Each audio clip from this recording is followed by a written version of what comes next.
If you've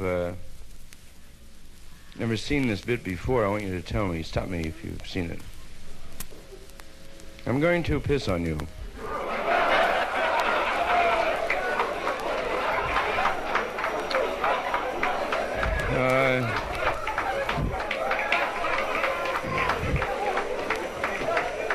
Now, there's always so much acceptance. See that? I can't take the bit out. Every time I say, I just started as a gag once, you know, and they just say, hooray, hooray, hooray. Well, let me just do it to talk bits. Well, now piss on this first, and then you'll do the rest of it there. Now, I tell you this because some of the ringsiders have objected to it.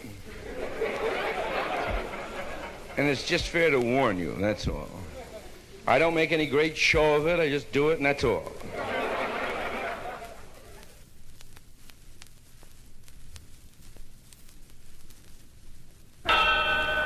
Two's preposition. Two is preposition. Come is a verb. Two is a preposition. Come is a verb. Two is a preposition. Come is a verb. The verb intransitive. To come. To come.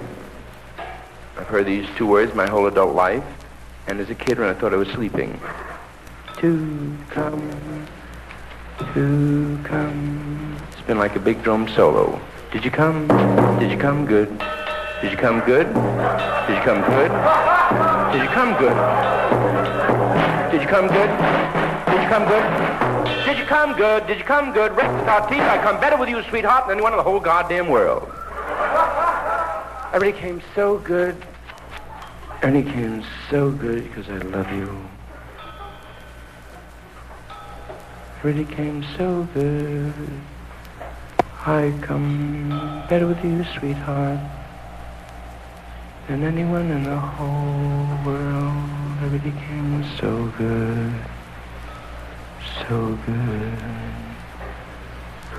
But don't come in me. Don't come in me. Don't come in me, me. Don't come in me, me. Don't come in me. Don't come in me, Don't come in me. I can't come.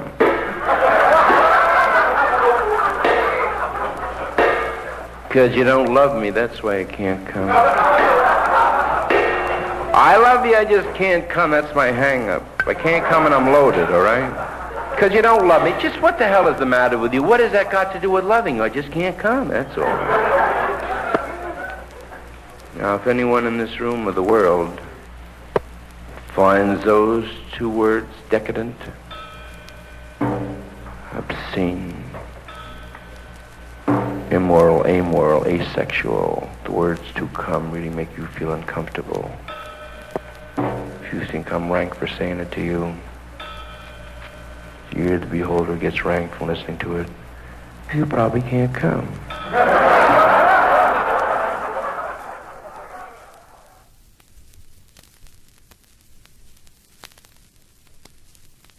Now there's a place on 42nd Street, and it's called Hubert's Museum. And it's still there, and if you're ever there, I want you to make it. Here's a Hubert's Museum. Top level is pinball machines and all that kind of scene. Then there's shooting gallery and that scene. And then there's downstairs, and they have, it's a freak show, yeah. It's oddities, people with tattooed ladies, heavy people, and that kind of scene. And my mother was a waitress in Brooklyn. And I used to schlep her down there every Sunday, and they had like a guy with the tattoos and some chick with her head cut off with enema tubes coming out in the mirror back. So that scene. For 25 cents more, in the back, there was this scene here, scientific marvel, and it was like half woman, half man. A quarter to get in. And as a kid, I was really hung with science. I didn't know that old faggot closet queen, you know, there. And I said, science, why? And schlepped me in there, and I used to bug her. This guy used to come out. I used to go like, ladies and gentlemen, I was born of normal parents in Marseille, France, 1913. I was born there But I am a freak of medical science. You can thank the Creator that you were not born like me, half woman and half man. You will notice this left part of my body. Look at. I wear a 2.5 Kitty Kelly skyscraper here. I have no muscle here, just like the woman, and a small tookie. And the nene of the woman, no beard and the small wrist, but on the other side, I can kick a soccer ball 190 miles. I can...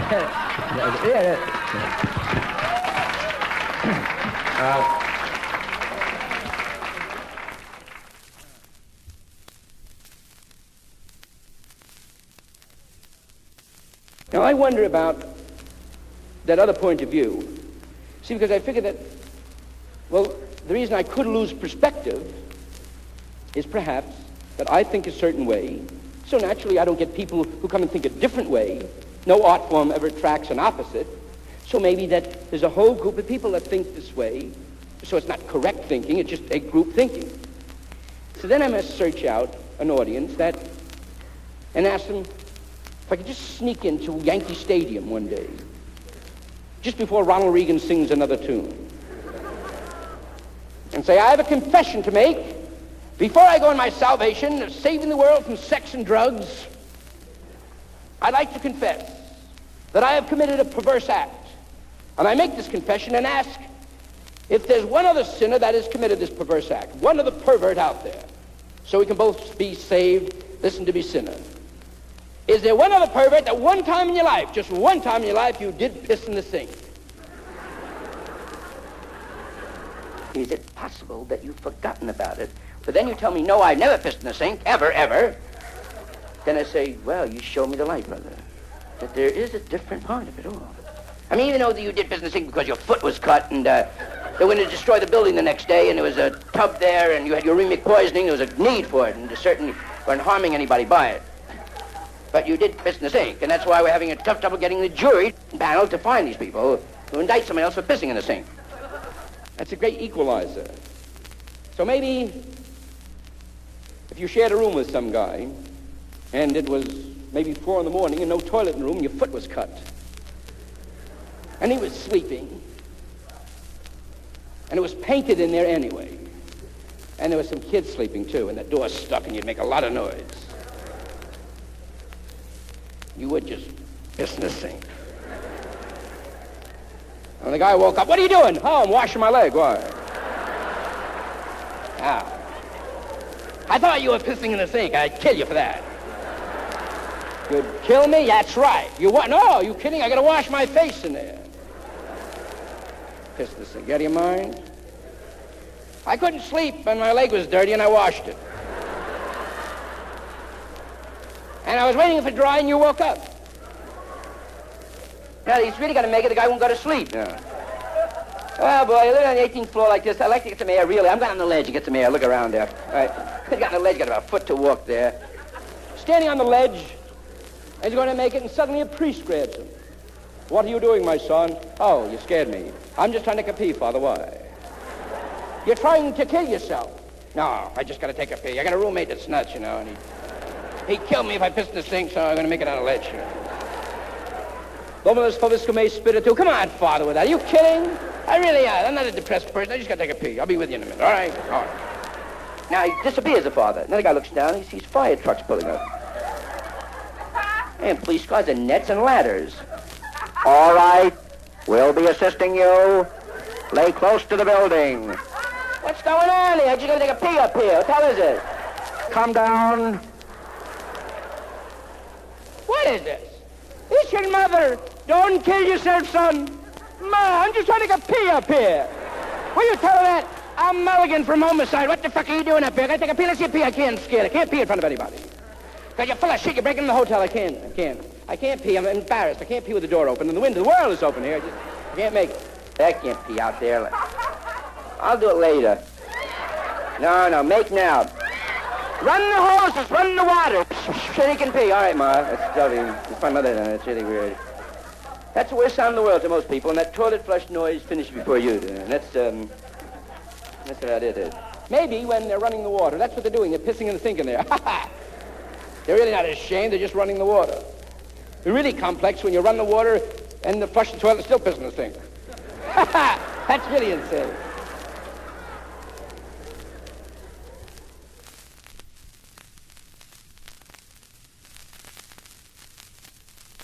The entertainment capital of this country is Las Vegas.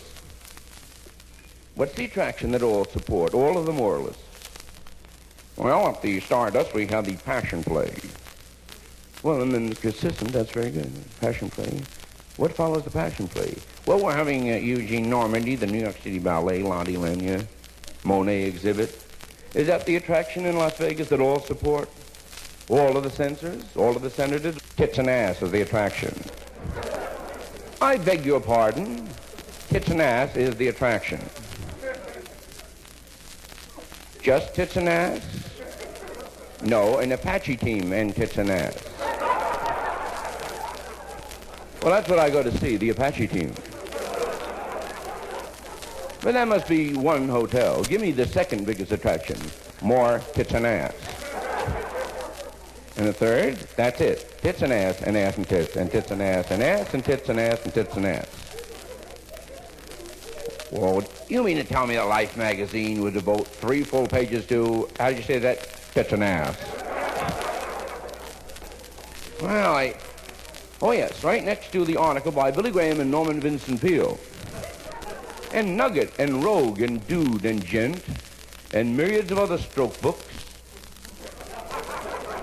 The antecedent to Playboy and National Geographic with the African chicks in school. Hey, look at this Manny. Well, that may be the truth. I'll check it out. But if it is the truth, you just can't put tits and ass nightly up on a marquee outside on the strip. Why not? Why not? Because it's dirty and vulgar. That's why not. Titties are dirty and vulgar? Well, they're not to me, Jim. I like to hug them and kiss them. No, it's not the titties. You're not going to bait me. It's the words, the way you relate. I don't believe you. I believe you. It's the titty that's dirty. Because I will change the words in the marquee to tuchuses and nay-nays nightly. That's a little better. Well, you're not an anti-Semite. That's point one. How about making it very austere Latin? Gluteus maximus and pectoralis majors nightly. Now that's clean. To you, schmuck, but it's dirty to the Latins. Well, you just can't put tits and ass up there, that's all. You have to give us something. La Nouvelle Vague, La Parisienne, the Follies class with ass, I'll buy that. Unless you can have something patriotic, maybe. Like the most American girls in the world. American tits and ass? Yeah. Grandma Moses tits and Norman Rockwell's ass. Norman Rockwell's ass. Draw my ass and win a Buick. Soon they'll just have a big nipple up on the marquee, and guys will be playing it like Harpo Marx. Let me see.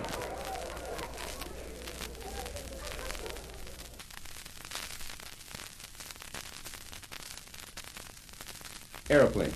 Guys sitting, tacked out asleep. Fly open, completely exposed. Right, next aisle, guy's sitting there, and he looks over and he pins it in. Stewardess, can I see you for a moment? Yes, sir. Gun? No. Tell you what, can you give me a pencil and paper, please? Yes, sir. Right. Thank you. Dear sir, I'm seated across the aisle from you, and your fly is open, you're completely exposed. And I knew this note would avoid any embarrassment. Yours truly, Frank Martin. P.S. I love you. Sophie, right?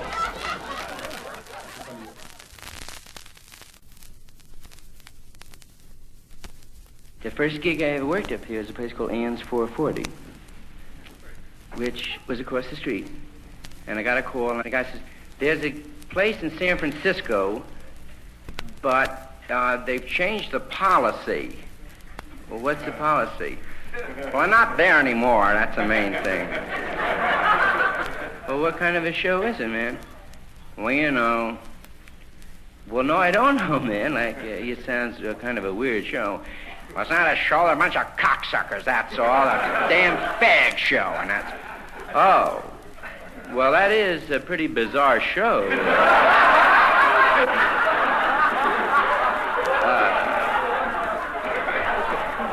I don't know what I could do in that kind of a show. Well, now we want you to change all that. Well, that's a big gig. I can just tell him to stop doing it.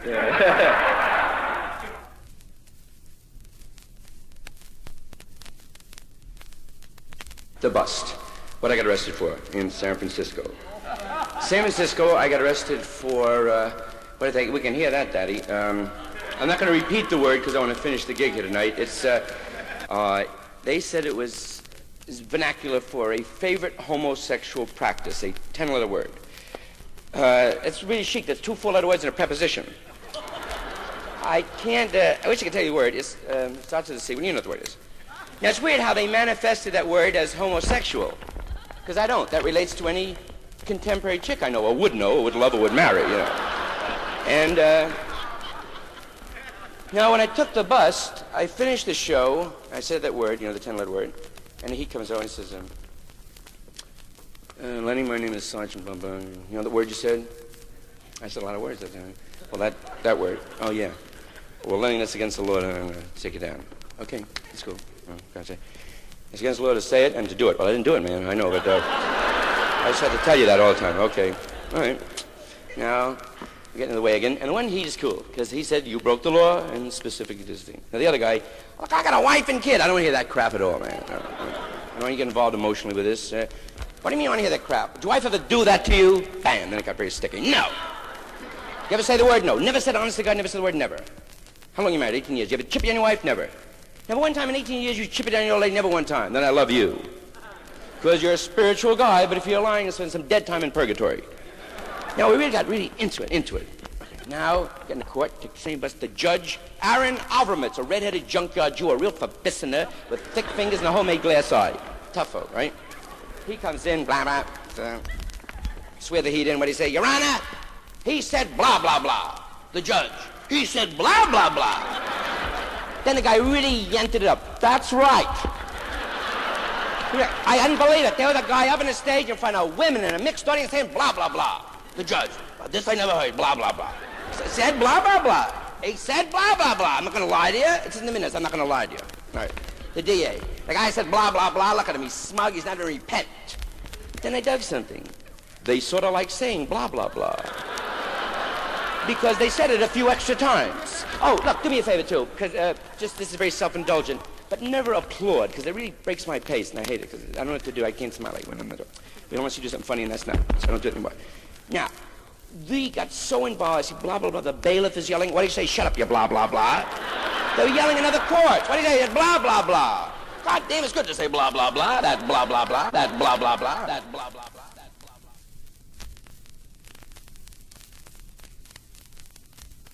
If sometimes I take poetic license with you and you are offended, now this is just with semantics, dirty words. Believe me, I am not profound. This is something that I assume someone must have laid on me because I do not have an original thought. I am screwed. I speak English. That's it. I was not born in a vacuum. Every thought I have belongs to somebody else. That I must have just taken ding, ding, ding somewhere. So I'm not placating you by making the following statement. I want to help you if you have a dirty word problem. There are none. And I'll spell it out logically to you.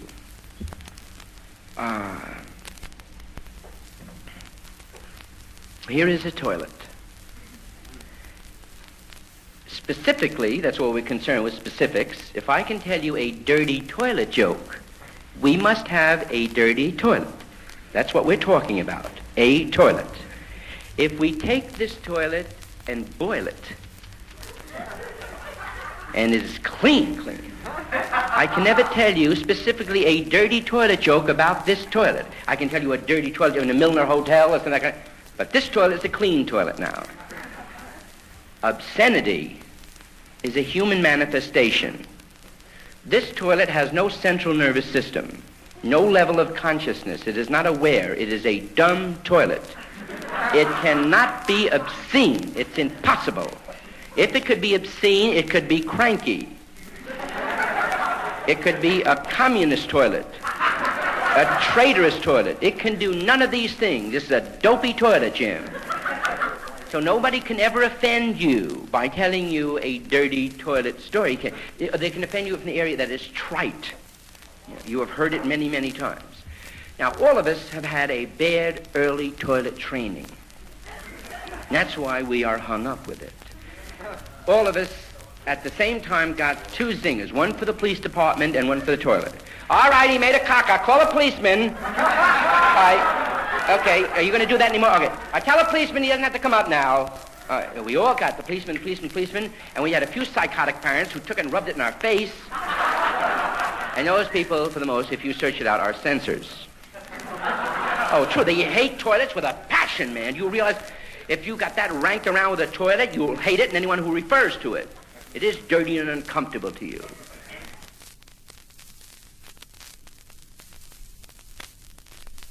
You sell out your country. Who comes first, you or your country? I don't have to think twice. I know me, Finn. The flag goes right down the toilet. And I will not try to live up to the perverse, to what should be, because it never existed. And if you would not, then you cop the $1,000. The culture teaches cast the first stone. Because you know, well, maybe you're not that good, but there are those good men, and their good men should exist, so burn his ass when I'm the chairman of the jury. That's it, Jim.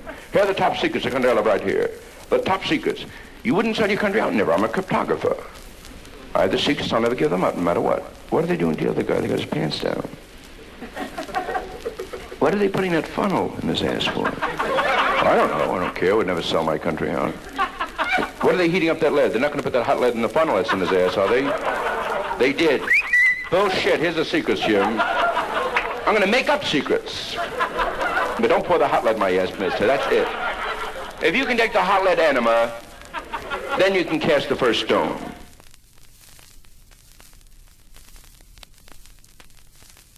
Now, here is a good summation.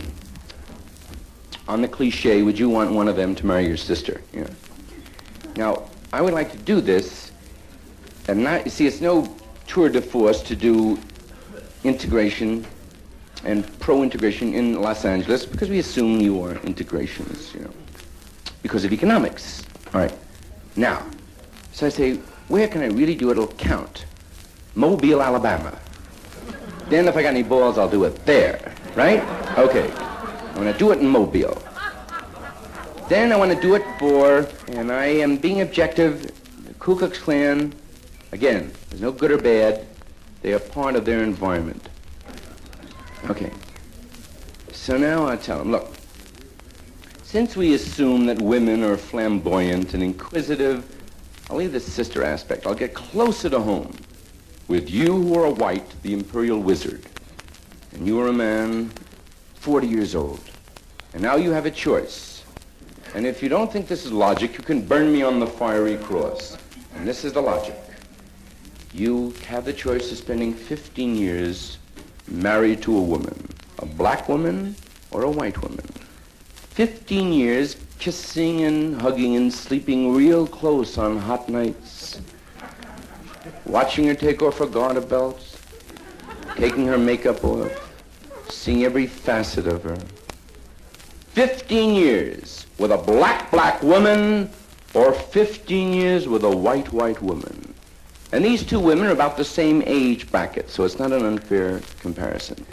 15 years with a black woman or 15 years with a white woman. The white woman is Kate Smith, and the black woman is Lena Horne. So you are not concerned with black or white anymore, are you? You are concerned with how cute, how pretty. And if you are concerned with how cute or how pretty, then let's really get basic and persecute ugly people. Not black or white, because you see it's a facade then. And now as far as your sister is concerned, and if because you can't assume for your sister, but when she searches her soul, she will jump over 50 Charles Lawtons to get next to one Harry Belafonte.